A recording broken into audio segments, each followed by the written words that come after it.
나오미가 또 이르되 보라 내 동서는 그의 백성과 그의 신들에게로 돌아가나니 너도 너의 동서를 따라 돌아가라 하니 롯이 이르되 내게 어머니를 떠나며 어머니를 따르지 말고 돌아가라 강권하지 마옵소서.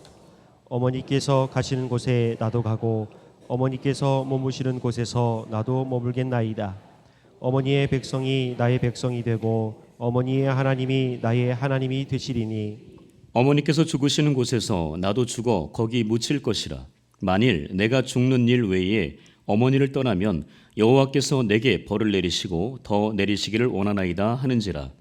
나오미가 롯이 자기와 함께 가기로 굳게 결심함을 보고 그에게 말하기를 그치니라. 이는 하나님의 말씀입니다. 아멘. 우리 앞뒤적으로 한번 인사하겠습니다. 주님의 사랑으로 사랑합니다. 축복합니다. 네. 5월 5일은 무슨 날이었습니까? 어린이날이었습니다. 5월 8일은 어버이날이었습니다. 오늘은 어버이 주일입니다. 네. 자, 혹시 그 생각 해보셨나요? 왜 어버이날보다 어린이날이 먼저일까? 아니, 그래도 장유유서인데, 아니, 어버이날이 먼저이고, 그 다음에 어린이날이 그 다음에 해야 되는 거 아닌가 생각을 할 수 있는 거 아닙니까? 근데 왜 어린이날이 먼저일까요? 저는 그 생각을 한번 해봤습니다.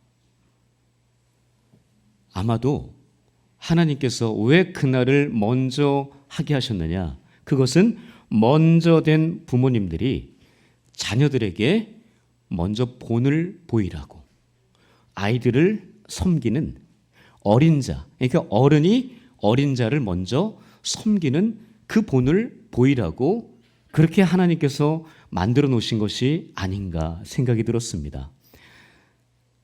우리 어린 아이들, 우리 옆에 앞뒤에 2층에도 있는데요.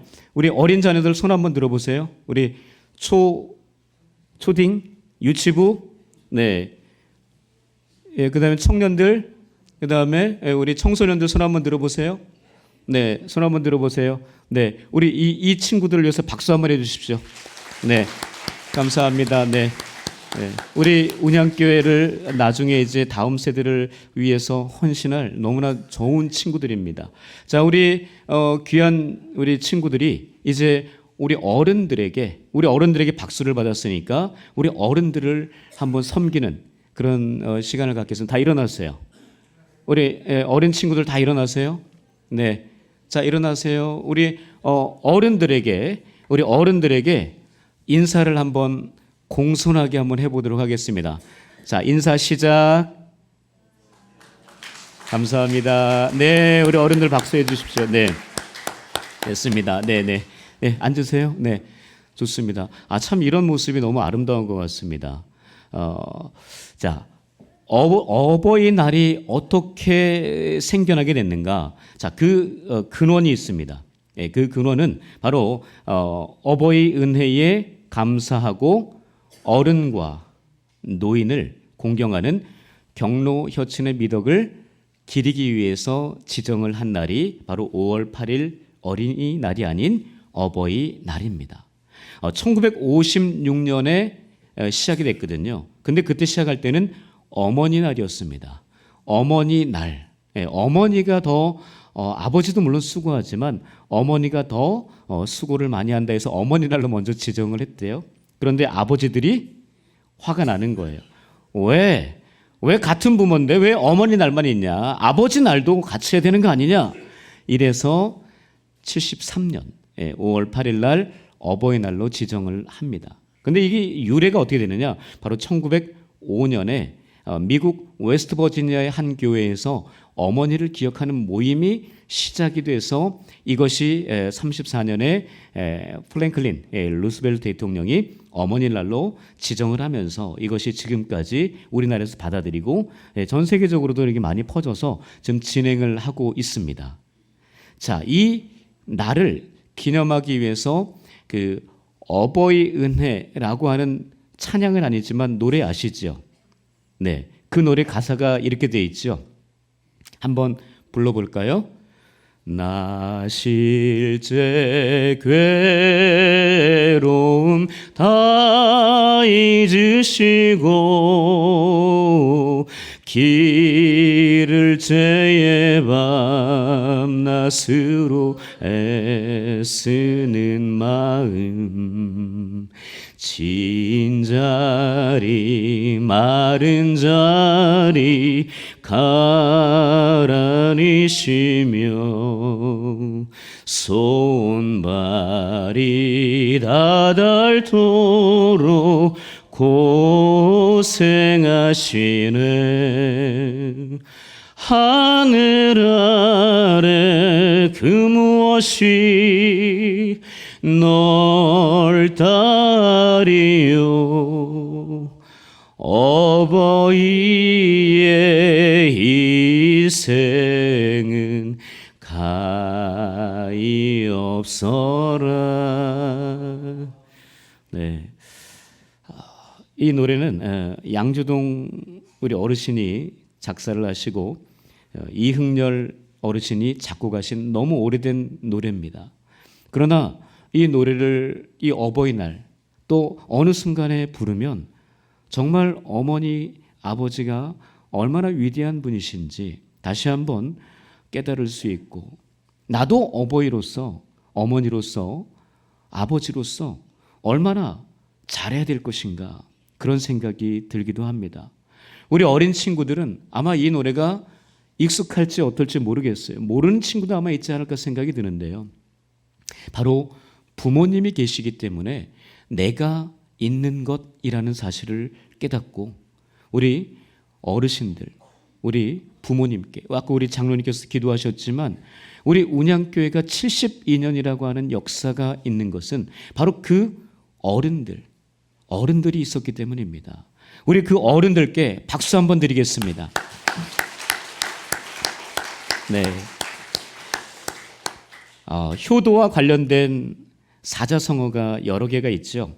뭐 풍수지탄, 그 부모님을 잘 섬기고자 하나 그 부모님이 먼저 떠나신 안 계시는 그런 상태에서 마음이 너무나 아프고 한탄하는 그 이야기를 풍수지탄이라고 이야기하고 또 혼전신성이라는 것이 있습니다. 저녁에는 어머님의 그 부모님의 그 잠자리를 잘 봐드리고 또 일어나서는 새벽에 이른 아침에 바로 그 부모님의 아침 그 문안 아침까지 잘 주무셨는지 그런 것들을 돌아보는 것을 혼전신성이라고 그렇게 이야기합니다.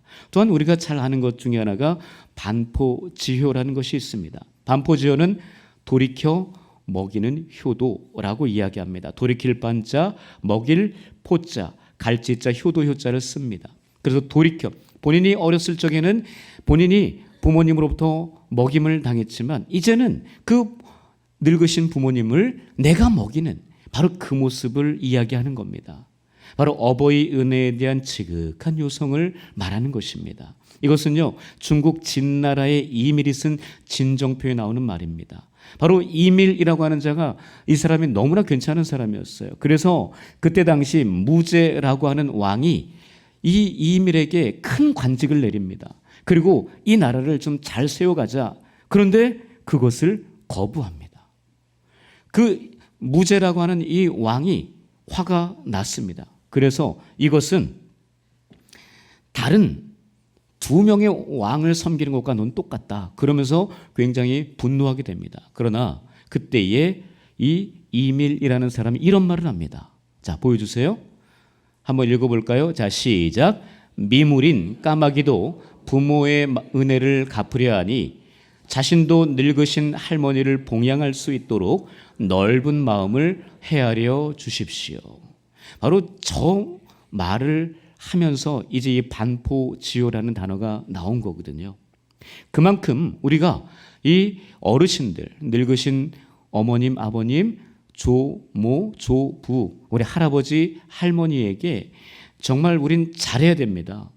그분들에게 받은 그 사랑, 그 은혜, 그 부분에 대해서 우리는 반드시 그분들에게 감사를 해야 하는 거죠. 이 교회를 지켜오신 분들에게도 감사해야 하고 우리의 가정을 지금까지 잘 지켜주신 부모님에게도 감사를 해야 한다라는 것입니다. 그런데 세상 사람들의 가치관만 효를 다해야 된다. 여러분, 그것이 아닙니다. 세상 사람들이 그렇게 이야기하지만 여러분, 하나님 말씀에 분명히 어른에게, 부모에게 공경을 해야 된다, 효를 다해야 된다라고 하는 것이 분명히 기록되어 있습니다. 여러분, 어디 기록되어 있어요? 십계명에 있잖아요. 십계명 몇 계명이에요? 5계명. 5계명 쉽게 외워서 뭐라 그랬어요? 오만이 아버지에게 잘해라. 그거였습니다. 오만이 아버지에게 잘하세요. 바로 그것이 하나님의 계명이었어요. 여러분, 1계명부터 4계명까지 하나님에 대한 계명이에요. 그리고 첫 번째로 수평적인 사람들과의 관계, 바로 그 첫 번째 계명, 그러니까 부모에게 잘하라는 거예요. 여러분, 그것이 너무 중요합니다. 하나님께도 우리가 너무나 잘해야 돼요. 잘 섬겨야 돼요. 그러나 수평적으로 먼저는 우선되게는 자기 부모에게 잘해라. 그것이 출애굽기 20장 5절, 신명기 5장 16절에 나와 있어요. 함께 읽겠습니다. 시작. 너는 내 하나님 여호와께서 명령한 대로 내 부모를 공경하라. 그리하면 내 하나님 여호와가 내게 준 땅에서 내 생명이 길고 복을 누리리라. 부모님을 잘 공경하시기를 축복합니다. 이것이 하나님의 명령입니다. 여러분, 명령은 지켜야 돼요, 지켜야 돼요. 지키라는 겁니다. 명령은 반드시 지키라는 것입니다. 그 명령을 잘 지켜서 하나님께서 우리에게 주신 복을 받아서 누리는 저와 여러분들 될 수 있기를 축복합니다. 아멘. 자, 오늘 본문에는 룻입니다. 주인공은 룻이에요. 룻은 어느 시대에 살았어요? 사사시대에 살았습니다. 사사시대에 여러분 딱 우리가 많은 말씀이 있죠. 사사기 21장 보여주셔야죠. 네, 자 읽겠습니다. 시작. 그때에 이스라엘에 왕이 없으므로 사람이 각기 자기 소견에 오른 대로 행하였다. 네, 바로 저것입니다. 사사시대에 그렇게 살았던 거예요. 사사시대에 이 룻이 살았는데 그 룻은 원래 이스라엘 백성이었죠? 아니에요? 네, 이방 여인이었습니다. 모압 여인이었습니다. 근데 어떻게 만났을까요? 보아스가 남편이거든요. 근데 어떻게 이렇게 만났을까? 근데 보아스는 아무것도 상관이 없는, 지금 등장하지도 않아요.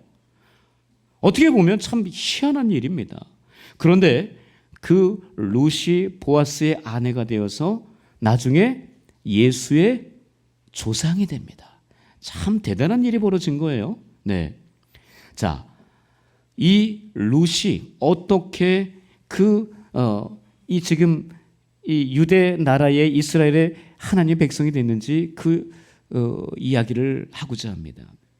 여러분, 이 지금 사사 시대에 이 룻의 부모, 이게 이제 시어머니, 시아버지 엘리멜렉과 나옴이었습니다. 이들을 만나기까지는요, 이 엘리멜렉과 나오미 그리고 두 아들 말론과 기럐이 원래는 베들레헴 땅에서 살고 있었는데 기근이 들었습니다. 흉년이 들었어요. 그래서 그 흉년을 피해서 모압 땅으로 이주합니다. 지금으로 따지면 어디 간 거예요? 다른 나라로 이민 간 거예요. 네. 이민을 갔는데 거기에서 열심히 그래도 살았어요. 그런데 무슨 병인지 모르지만 어느 날 갑자기 남편 엘리멜렉이 죽고 맙니다. 그러니까 이 나오미가 과부가 된 거예요. 자, 그런 상황이 되어서 그래도 살 사람은 살아야지. 그래서 열심히 살았어요. 하나님 바라보면서 믿음으로 열심히 살았습니다. 비록 모압 땅이고 이방인들이 있는 땅이고 모압 신 우상들이 있는 땅이지만 그곳에서 하나님을 섬기며 잘 살았어요. 그래서 두 아들이 장성해서 이제 결혼을 하게 되는데 거기는 뭐 이스라엘 백성들이 없으니까, 자기네 말고 없으니까 모압 여인들을 그 가운데 그래도 괜찮은 여인들 2명을 택합니다. 그 한 사람이 오르바라는 사람이고요. 그 한 사람이 또한 룻입니다. 그 오르바 룻을 며느리로 맞이해요. 그래서 재밌게 잘 살았어요. 비록 남편은 먼저 갔지만 두 아들이 장성해서 가정을 꾸리고 잘 사는 모습 보니까 너무나 행복했어요. 하나님이 정말 너무나 우리에게 은혜를 베푸셔서 이렇게 잘 사는구나 이렇게 하면서 살았는데 문제는 그 다음이었습니다. 또 무슨 이유인지는 모르지만 두 아들이 다 죽었어요. 여러분 어떨까요? 부모로서 자식을 먼저 보내면 어디에다 묻는다 그래요? 가슴에 묻는다고 이야기하면 너무나 마음이 슬픈 거예요. 가슴에 묻었다는 얘기는요. 죽을 동안 잊지 못한다는 거예요. 자기 남편도 보냈고 지금 두 아들도 먼저 보냈어요. 하나님은 왜 이렇게 만드셨을까? 이런 생각이 들지만 그 가운데서 너무나 마음이 슬프고 괴로웠지만 그래도 하나님 뜻이니까 어떻게 합니까? 그러던 차예요. 그런 어려움. 그럼 지금 과부가 몇 명이에요? 3명이 된 거예요. 네. 3가부가 함께 한 집에서 사는 겁니다. 자, 그런데 이때 놀라운 정말 복음 그 기쁜 소식이 들리는 거예요. 어디에서? 바로 고향 땅 베들레헴에 여호와 하나님께서 그들을 돌보셔서 그러니까 그들에게 은혜 베푸셔서 다시 흉년이 지나고 풍성한 곡식이 많은 양식이 풍성한 그런 상태가 됐다는 이야기를 듣습니다. 그래서 이 룻이 그리고 룻이 아니죠. 나오미가 두 며느리 데리고 야 이제 고향 땅으로 돌아가야 되겠다 이런 결단을 합니다. 그 결단함에 있어서 너무 힘든 결단 아니었겠어요? 그리고 두 며느리는 이쪽 사람들이잖아요. 그 두 사람들을 데리고 이제는 나이도 들었고 다시 고향 땅으로 간다는 것. 여러분 이민 갔다가 쫄딱 망해가지고 다시 고향 땅으로 한국 땅으로 돌아온다는 거 참 쉬운 일 아니잖아요. 그런데도 돌아옵니다. 근데 그 돌아오는 과정에서 이제 오늘 본문이 등장하거든요. 그 돌아오는 과정에서 이 나오미가 그런 결정을 하는 거예요. 아, 이 두 며느리 모압 사람들이니까 여기다가 그냥 두자라는 생각을 하는 겁니다. 그래서 그 여인들을 여기 있어. 니네 따라오지 마. 너네 집으로 돌아가라. 그런 이야기를 하는 거죠.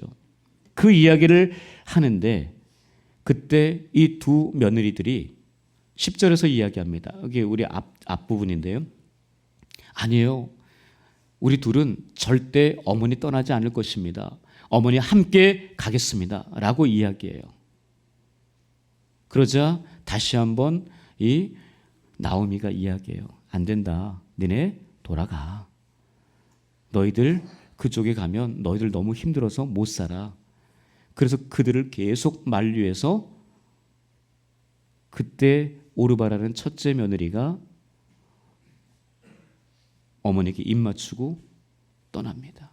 그러나 이 둘째 며느리 룻은 어머니를 끝까지 쫓아가겠다고 이야기해요. 자, 14절 함께 읽겠습니다. 시작. 그들이 소리를 높여 다시 울더니 오르바는 그의 시어머니에게 입 맞추되 룻은 그를 붙쫓았더라.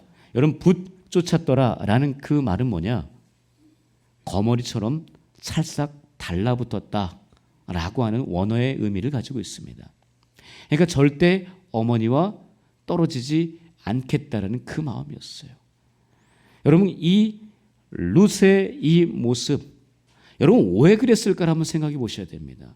여러분 오늘 본문을 통해서 우리가 한 가지 도전을 받고자 합니다. 자, 한 가지 도전인데요. 함께 읽겠습니다. 시작. 믿음의 부모는 자녀를 하나님께로 인도하고 자녀는 부모의 하나님을 자기 하나님으로 삼아야 합니다.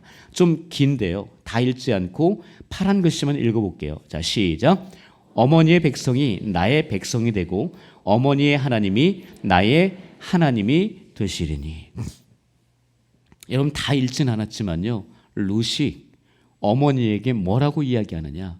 나는 어머니 하나님의 백성이 나의 백성이 되고 어머니가 섬기시는 하나님이 나의 하나님이 되며 나는 절대로 어머니를 떠나지 않을 것입니다. 내가 죽을지언정 그 전에 내가 어머니를 떠나면 하나님이 나에게 벌을 내리시기를 원한다. 이런 이야기를 하는 거예요. 여러분 이게 쉬운 고백입니까?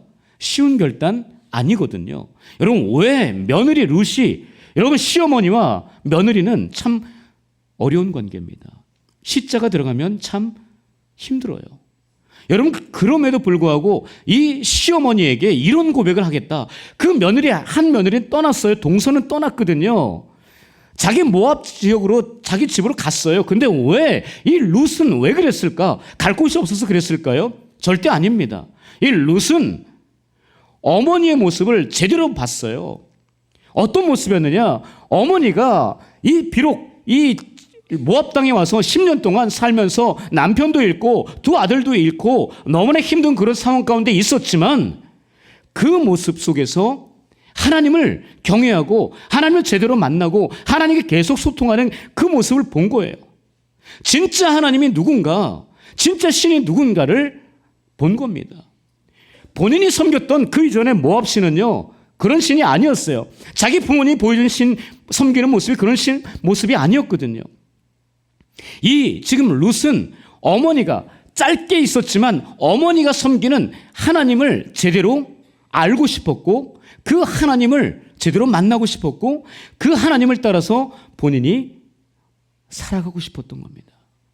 여러분 단순히 그 어머니 따라간 게 아니에요. 어머니를 위해서 어머니가 나이가 들었으니까 내가 보호해야지. 여러분 그런 차원이 아니었습니다. 여러분 저게 립 서비스입니까? 그런 거 아니거든요. 저것은 진짜 룻이 자기 하나님, 어머니가 섬기는 하나님에 대한 신앙의 고백이었던 거예요. 절대 하나님 떠나지 않겠다는 그 고백이었습니다. 여러분 그 고백이 왜 이루어졌느냐? 무엇이 저렇게 강하게 저렇게 만들었느냐? 여러분 그 부모가 그 룻이 저렇게 된 것은요, 그 며느리 룻이 저 정도의 고백을 한 것은 나오미가 얼마나 하나님을 잘 섬겼는가를 반증하는 것입니다. 여러분 집에서 우리 부모님들이 잘하셔야 됩니다. 여러분 그래야 그 아들, 딸들이, 손자, 손녀들이 그것을 보고 따라하는 겁니다. 보세요. 믿음의 부모는요, 자녀를 하나님께 인도할 줄 알아야 돼요. 자녀들을 잘 가르칠 줄 알아야 됩니다. 하나님 말씀으로 하나님 앞에 바른 그 신앙의 모습으로 잘 설 줄 알아야 돼요. 여러분 그 어른들이 그 모범을 보이기 때문에 그 자녀들이 그 다음에 저런 고백을 하는 거예요. 비록 딸도 아니었습니다. 갈 수 있는 기회가 있었어요. 여러분 그러나 룻은 제대로 된 선택을 한 겁니다. 그 선택을 하게끔 한 것은요, 그 나오미가, 그 시어머니가 얼마나 잘했으면 그랬을까요? 어떻게 저런 고백을 할 수 있을까요? 그것은 바로 나오미의 그 시어머니의 말과 행동이었던 거죠. 얼마나 그 배려를 잘했으면 저렇게 며느리가 쫓아가겠다고 그렇게 할 수 있을까요? 여러분 이게 진정한 가정의 모습 아닌가요? 여러분 진짜 가정은요, 바로 믿음으로 서로 하나 된 가정이에요. 부모님은 하나님 사랑으로 자녀들을 잘 섬기고 모범을 보여주고 그 모범을 보여준 그 모습을 자녀들은 잘 본받아서 어떻게 해요? 그 부모의 하나님을 자기 하나님으로 삼는 거예요. 여러분 이것처럼 아름다운 게 어디 있습니까? 여러분 대가 많이 끊어졌어요. 제가 말하는 것은 신앙의 대를 이야기합니다. 신앙의 대가 잘 이어져 내려와야 되는데 그 이어지지 않는 가정들이 너무나 많습니다. 제가 섬기던 그 연동 교회는요, 5대 6대가 그냥 기본적이에요. 그 신앙의 대를 얼마나 잘 이어왔는지 모릅니다. 저는 우리 운양교회도 그런 날이 분명히 오리라고 믿습니다. 신앙의 5대 6대 7대까지 이어지면서 계속 72년이 아니라 144년을 가야죠. 아니 200년을 가야죠. 그럼 믿음의 가정이 여러분 저는 잘 세워질 수 있기를 축복합니다. 여러분 나오미가 만약에 제대로 그 신앙의 모습을 보여주지 않았다면요, 그 신앙의 대는 끊어졌어요. 그러나 그 모습을 잘 보여줬기 때문에 나중에 루시 보아스를 만나서 그 믿음의 대를 이어가면서 예수의 조상이 된 거 아니겠습니까? 여러분 이것이 우리가 도전이 되어야 되거든요. 여러분 믿음의 대를 잘 이어가십시오. 여러분 아까 우리 장로님 기도하셨습니다. 우리 운양교회가 우리 이 김포 지역의 어머니 교회라고요. 여러분 어머니 교회는 뭐예요? 자녀를 낳아야 되는 교회 아닙니까? 자녀를 낳아야죠. 가정을 꾸려야 되는 거죠. 그 어머니로서의 역할을 잘 해줘야 되는 거 아니겠습니까? 우리의 모든 구성원들이 제대로 그것을 하지 않으면요, 우리 운양교회 다음은 없어요. 진짜 어머니다운 모습을, 어버이다운 모습을 보여주셔야 됩니다. 그래야 우리 자녀들이, 이 김포 지역에 있는 사람들이 하나님을 섬기고 운양교회가 섬기는 그 하나님을 따라서 자기의 하나님으로 삼는 놀라운 기적과 같은 역사가 일어나게 될 줄 믿습니다. 그렇게 살아가는 저와 여러분, 우리 운양의 모든 가족들 될 수 있기를 주님의 이름으로 간절히 축복합니다. 기도하겠습니다. 하나님 감사합니다. 하나님께서 우리를 사랑하셔서 우리에게 은혜 베푸셔서 믿음의 가정을 꾸리게 하셨습니다. 하나님 그 믿음의 가정 안에서 먼저 우리 부모된 자들이 우리 자녀들에게 모범을 보일 수 있도록 도와주시고, 그 모습을 본 우리 자녀들이 그 어머님의, 그 아버지의 하나님을 자기 하나님으로 삼으며 믿음의 명문 가문을 이어가는, 대를 이어가는 믿음의 가정 되게 하여 주시옵소서. 예수님 이름으로 기도합니다. 아멘.